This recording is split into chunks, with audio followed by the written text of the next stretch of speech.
Sir ఇక్కడ ఒక common point అందరికి తలెత్తే ఒక ప్రశ్న నిన్నటి నుంచి హర్ష సాయి వర్సెస్ శర్మకి సంబంధించిన ఎంటైర్ ఎపిసోడ్ చూస్తున్నప్పుడు అనిపిస్తూ ఉన్నమాట. హర్ష సాయి ఆల్రెడీ ఒక పాన్ ఇండియా లెవెల్లో ఒక నెంబర్ 1 యూట్యూబర్గా కొనసాగుతున్నారు. ఏ వ్యక్తి అయినా ఎదిగిన తర్వాత ఎగుతూ ఉన్నప్పుడు ఇంకా మంచి రెప్యుటేషన్ కోసమే పాకులాడుతూ ఉంటారు. అలాంటి హర్ష సాయి తన మార్కెట్ని విస్తరించడం కోసం, తన నేమ్ ఫేమ్ని పెంచుకోవడం కోసం మూవీ చేయాలనుకున్నారు.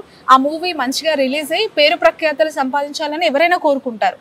బట్ ఇక్కడ ఏదో ఇంటెన్షనల్గా ఆవిడే చేసి ఇలా ఇరికించారు అనేది అక్కడ నుంచి వస్తున్న ఏమి ఇంటెన్షన్ అండి?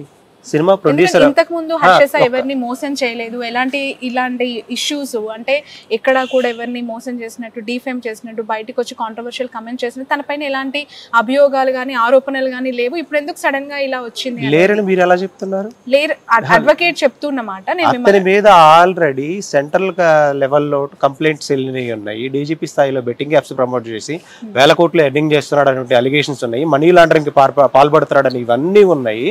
ఎలిగేషన్స్ లేదని ఎలా చెప్తారండి? అడ్వకేట్ గారు వాళ్ళు చెప్పేటప్పుడు అతని మీద ఏం కేసులు ఎఫ్ఐఆర్ అయినాయో అవి చెక్ చేసుకోవాలి కదా.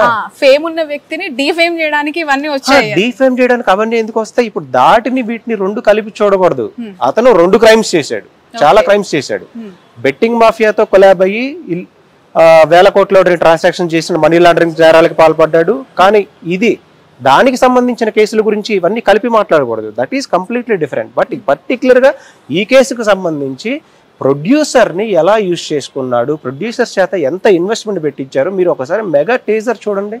ఆ టీజర్ ఎంత గ్రాండ్గా వాళ్ళు రిలీజ్ చేశారు అంటే నిన్ను ఎంత నమ్ముంటారు. ఆ కాపీ రైట్స్ ఇప్పుడు నువ్వు తీసుకోవడం కోసమే కదా వాళ్ళ కాల్స్ రికార్డ్ చేయడం కానీ, దాన్ని ఎడిటింగ్ చేయడం కానీ, లేకపోతే ఇంకొక ప్రాపగాండా ప్రచారం చేయడం కానీ, సెలబ్రిటీలు నీ దగ్గర కూర్చోబెట్టుకొని తన గురించి నా దగ్గర 6 హార్డ్ డిస్కులు 7 హార్డ్ డిస్కులు ఉన్నాయండి. ఏముంటాయండి? ఆడపిల్లల జీవితాలు ఉంటాయి హార్డ్ డిస్కుల్లో. మీకు సంబంధించినటువంటి డేటా ఒకటి హార్డ్ డిస్కుల్లో స్టోర్ అయిందంటే అదేనా ఉండాల్సింది? ఆడపిల్లలకు భద్రత లేదా? కడిగిన ముత్యంలో వస్తాడా? కడిగిన ముత్యం ఎందుకు పెట్టుకున్నాడండి? హార్డ్ డిస్కులు 7 డిస్కులు ఎంతమంది జీవితాలు హార్డ్ డిస్కుల్లో ఉన్నాయి? ఎలిగేషన్స్ చేయాలంటే చాలా మేము పర్టికులర్ గా కేసు గురించి మాత్రమే మాట్లాడతాం. ఇప్పుడు ఎవరైతే ఈ విక్టిమ్ ఉన్నారో మిత్ర శర్మకి సంబంధించి హర్ష సాయితో అసలు పరిచయం ఎలా ఏర్పడింది, మీకు తెలిసిన విషయం ఏంటి? హర్ష సాయితో జూలై 22న జూలై 2022లో అంటే maybe 2 years back, 1.5 year back వీళ్ళు ఒక సాంగ్ కోసం అప్రోచ్ అయ్యారు. ఎవరు? హర్ష సాయి కాదు, ప్రొడ్యూసర్స్. అతనితో ఒక సాంగ్ చేద్దామని. అప్పటి వరకు వీళ్ళు చిన్న చిన్న వెబ్ సిరీస్ కానీ ఇలాంటివి కానీ ఒక షూట్ చేసి అది కూడా రిలీజ్ అవ్వని ఒక మూవీ ఇలాంటివి చిన్న చిన్నవి చేస్తున్నారు. But she has a good name an industry. అప్పటి వరకు తన మీద ఎలాంటి ఎలిగేషన్స్ లేవు. అండ్ బిగ్ బాస్ లో కూడా టాప్ 5 కంటెస్టెంట్ లో తను వచ్చింది. తను ప్రొడ్యూసర్ కౌన్సిల్ లో రిజిస్టర్ అవ్వలేదని చెప్తున్నారు. ప్రొడ్యూసర్ కౌన్సిల్ లో సర్టిఫికేట్ ఉంది, రిజిస్టర్ అయిన సర్టిఫికేట్. అండ్ అంత ఫేమ్ ఉన్న వ్యక్తి ఇతనితో ఒక సాంగ్ చేస్తే బాగుండిద్దని వెళ్తే, ఇతను నా దగ్గర ఒక చిన్న లైన్ ఉంది, దాన్ని మనం డెవలప్ చేసి మూవీ తీస్తే మీ దగ్గర ఇన్వెస్ట్మెంట్ పెట్టగలిగే క్యాపబిలిటీ ఉంది. ఇప్పుడు తను నమ్మాడు కాబట్టే కదా. తనకు ఇంత సర్కిల్ ఉన్నా కానీ వీళ్ళతోనే ఎందుకు మూవీకి ఒప్పుకున్నాడు, వీళ్ళనే ఎందుకు ఒప్పించాడు? వీళ్ళు డబ్బు పెట్టగలరా అన్న ఉద్దేశంతో కదా. మీరు ఆ షార్ట్స్ చూడండి, ఎంతమంది క్యాస్ట్ క్రూ ఎంతమంది ఉండుంటారు. అంతమందిని యూజ్ చేసి ఎవరు పెట్టారు డబ్బు? వీళ్ళే కదా పెట్టింది. మరి వీళ్ళకేం అవసరం అండి అతన్ని బ్లాక్మెయిల్ చేయడాలని? వీళ్ళకి ఒకవేళ నిజంగా అది మూవీ రిలీజ్ అయితే వేల కోట్లు, అతను చెప్పినట్టుగా 100 కోట్ల మార్కెట్ ఎవరికి వస్తుంది? ప్రొడ్యూసర్స్కి వస్తుందా డబ్బు? మీకు వస్తుందా? విక్టిమ్ దగ్గర లేదంటే ఈ ప్రొడ్యూసర్ టీం దగ్గర ఇన్ని డబ్బులు ఉన్నాయి, సినిమా తీశారు ఉండబట్టే అని చెప్పి మాట్లాడుతున్న క్రమంలో హర్ష సాయి చేసిన ఒక పోస్ట్ ఇప్పుడు వైరల్ గా మారింది. ఉదయమే అనుకుంటా, డబ్బులు లాగటానికే ఇదంతా చేస్తూ ఉన్నారు. ఒక్క నిమిషం, డబ్బులు లాగాలి అంటే నీ మీద ఇంత సినిమా పెట్టుబడి పెట్టాల్సిన నెసెసిటీ ఏంటి? ఒక ఈవెంట్ కి అంత ఆర్గనైజర్ గా చేయాల్సిన నెసెసిటీ ఏంటి? వీళ్ళ దగ్గర ఆల్రెడీ ఎస్టాబ్లిష్ అంటే ఎట్లాగో సినిమా తీశారు, మధ్యలో ఆగిపోయింది, మధ్యంతరంగా అది స్టాప్ అయిపోయింది కాబట్టి దానికి పెట్టుబడి పెట్టిందంతా హర్ష సాయి నుంచి తీసుకునే ప్రయత్నంలో భాగంగా ఏదైనా చేశారా అని చెప్పి ఒక అనుమానం కూడా కలుగుతుంది. అనుమానం కలిగే అవకాశం లేదు. ఎందుకంటే దానికన్నా ముందే అతను ఆల్రెడీ సరే, అలాంటప్పుడు 1 year అదే విల్లాలో అతను ఎందుకు స్టే చేశాడు? వీళ్ళు అకామిడేట్ చేసినటువంటి విల్లాలో 1 year ఎందుకు స్టే చేశాడు? తను ఇంటెన్షనల్ గా కాల్స్ ఎందుకు రికార్డ్ చేశాడు?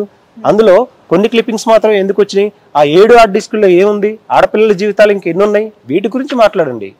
హర్ష సాయి ఎంతసేపు మనం యాక్సెప్ట్ చేయాలి, తన మంచి పనిని మనం యాక్సెప్ట్ చేయాలి. అట్ ది సేమ్ టైం ఇలాంటి ఎలిగేషన్స్ కూడా కాదు, కాంక్రీట్ ఎవిడెన్సెస్ ఉన్నప్పుడు ఇవన్నీ 5 గంటలు కూర్చోబెట్టి విచారించిన తర్వాతనే వాళ్ళు ఎఫ్ఐఆర్ చేశారు.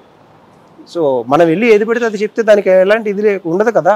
అండ్ తను ఒక సెలబ్రిటీ, ఒక అమ్మాయి సైడ్ నుంచి ఆలోచించండి, తను బయటికి వచ్చి సొసైటీని ఫేస్ చేయబోతూ రేపటి నుంచి తను ఒక విక్టిమ్ లాగా చూడబడుతూ కించబడుతూ తను ఎన్నో వేదనలకు గురైతే గానీ ఆ ధైర్యాన్ని తెచ్చుకొని ముందుకు రాదండి.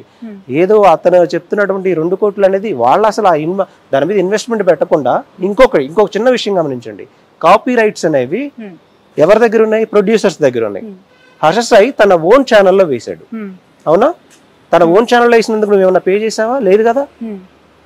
ఎన్ని విషయాలు దీని చుట్టూ తిరుగుతూ ఉన్నాయి, మీరు అర్థం చేసుకోవాలి. సార్ ఇప్పుడు ఆడియో లీక్స్ కి సంబంధించి ఒక క్వశ్చన్ మార్క్, అందులో అమ్మాయే అబ్బాయిని అడుగుతున్నట్టుగా, ఫోర్స్ చేస్తున్నట్టుగా, రిలేషన్ లోకి లాగబడుతున్నట్టుగా, ఇష్యూని డ్రాక్ చేస్తున్నట్టుగా కామన్ గా వింటున్న వాళ్ళకి కలుగుతున్న అనుమానం. ఇందులో వాస్తవాలు ఏంటి? ఆ అమ్మాయి ఇష్టం ఉంది కాబట్టే ప్రేమ వైపు లాగిందా, పెళ్లి కోసం ప్రయత్నం చేసిందంటారా? మీకు తెలిసిందేంటి?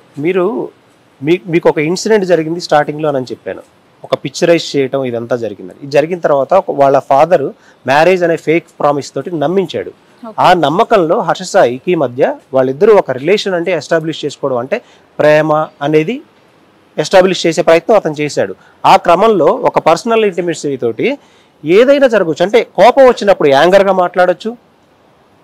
భర్త అంటే పెళ్లి చేస్తారని నమ్మించారు కదా, ప్రైవసీగా మాట్లాడుకోవచ్చు. ఇవన్నీ నువ్వు ఇంటర్నేషనల్ గా రికార్డ్ చేస్తున్నావు అంటేనే నువ్వు పెద్ద క్రిమినల్. ఇప్పుడు మీరు ఎఫ్ఐఆర్ కాపీ చూడండి, ఎఫ్ఐఆర్ కాపీ ఇంకా ఇవ్వలేదు. ఏదైతే ఈమె మెన్షన్ చేసిందో నా వాయిస్ రికార్డింగ్స్ ని ఫ్యాబ్రికేటెడ్ చేసి దాన్ని స్ప్రెడ్ చేస్తూ నువ్వు కానీ ఈ కాపీ రైట్స్ ఇవ్వకపోతే ఇది మొత్తాన్ని నేను స్ప్రెడ్ చేస్తాను ఇన్ఫ్లుయెన్సర్స్ ద్వారా అని ఏదైతే చేస్తున్నాడో ఇప్పుడు అదే చేశాడు. అతను చట్ట పరిధిలోకి లోబడి కోర్టును అప్రోచ్ అయ్యి తను ప్రూవ్ చేసుకోలేదు కదా, తను ఎక్కడో అబ్స్కాండ్ అయిపోయి తను ఏం చేయగలను అన్నాడో అదే చేశాడు.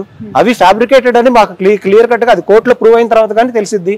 ఆడియోదే ఉందండి, ఒక డబ్బింగ్ ఆర్టిస్ట్ ని పెట్టి మాట్లాడించవచ్చు కదా. మీరు చెప్పగలరా? మీరు సర్టిఫికేట్ ఇవ్వగలరా అది ఒరిజినల్ ఆడియో ప్రూఫ్ అని? ఎవరు ఇవ్వాలి? టెస్ట్ చేసి ఫోరెన్సిక్ డిపార్ట్మెంట్ ఇవ్వాలి. అండ్ తను ఒక విల్లాలకు సంబంధించిన ఫుటేజ్ కూడా బయటకు వచ్చింది. అది అందులో ఉన్నది పోనీ వాళ్ళిద్దరేనా? ఆడియో అంటే ఫ్యాబ్రికేటెడ్ అని అది సీసీటీవీ ఫుటేజ్ అండి. The police can verify. మీరు అంటూ ఉన్న విల్లాలో ఆ విల్లాలో అతను 1 year స్టే చేశాడు. వీళ్ళు అకామిడేషన్ ప్రొవైడ్ చేశారు షూటింగ్ నిమిత్తం. అది స్టార్టింగ్ డేస్ లోనే వాళ్ళకి అతను ఒకటి చూపిస్తున్నాడు. ఏం చూపిస్తున్నాడు? తను ఇలా కొట్టుకుంటుంది, ఇలా అంటుంది, ఏంటి చూపిస్తేనే ఒక ఉమెన్ అంత ఫ్రస్ట్రేట్ ఎందుకు అవుతుంది? అవ్వరు కదా. మీరు ఏదో మంచి వీడియో చూపించండి, నేను సమాజానికి సహాయం చేస్తున్నాననే వీడియో చూపించారు, అప్రిషియేట్ చేస్తారు. Why she is defending. Okay sir, ఇప్పుడు ఒక మూవీ కోసము ఒక సాంగ్ కోసం పరిచయము ఈ ప్రయాణంలో హర్ష సాయి ఫాదర్ పెళ్లి వరకు తీసుకెళ్లారు అని అంటే ఇక్కడ చాలా అనుమానాలు కలుగుతూ ఉన్నాయి. అంత షార్ట్ పీరియడ్లో that India's number 1 YouTuber Harsha సాయితో పెళ్ళి అంటే ఏ అమ్మాయి అయినా మేబీ ఇష్టంతోనో లేదంటే నిజంగానే పెళ్లి జరుగుతుందనో కొంత క్యూరియస్ గా ఉండొచ్చేమో, కానీ తను ఎలా నమ్మింది అనుకోవాలి? మీకు తెలిసిన విషయాలు నిజంగా పెళ్లి చేస్తాను వాళ్ళ ఫాదర్ చెప్పారు. హర్ష సాయి అనే వ్యక్తి ఎవరినైనా ఒక పావు గంటలోనో అరగంటలోనో మెస్పరైజ్ చేయగలిగే క్యాపబిలిటీ ఉన్న వ్యక్తి విత్ హిస్ కంటెంట్. మీరు ప్రజల్ని ఎలా మెస్పరైజ్ చేయగలడు? అతను నెంబర్ 1 యూట్యూబర్ ఎలా అయ్యారు? Best editor, best content creator, best script writer. అది ఒప్పుకోవాలి కదా. ఆ స్క్రిప్ట్ టెక్నాలజీ, ఆ కంటెంట్ టెక్నాలజీ యూజ్ చేసే తనని ఆ భ్రమలో ఉంచాడు. ఆ భ్రమలో ఉంచి తనకి ఏది కావాలో ఆ విధంగా మాట్లాడించుకున్నాడు, అన్ని ఎడిట్ చేశాడు. తన దగ్గర 7 హార్డ్ డిస్క్లు, ఇలా ఇంకా ఎంతమంది జీవితాలు ఉన్నాయో తెలియదు. ఈ రోజు ఏ మహిళ బయటకు వచ్చే పరిస్థితులు లేదు. ఒక విక్టిమ్ బయటకు వచ్చింది, ఆ హార్డ్ డిస్క్లు బయటకు తీయండి, బయట పెట్టండి, ఇంకా మిగతా ఎంతమంది జీవితాలు బయటపడితే తెలుస్తుంది. అతనికి మదర్ లేదు కాబట్టి ఫాదర్ మీద కేసు పెట్టారు.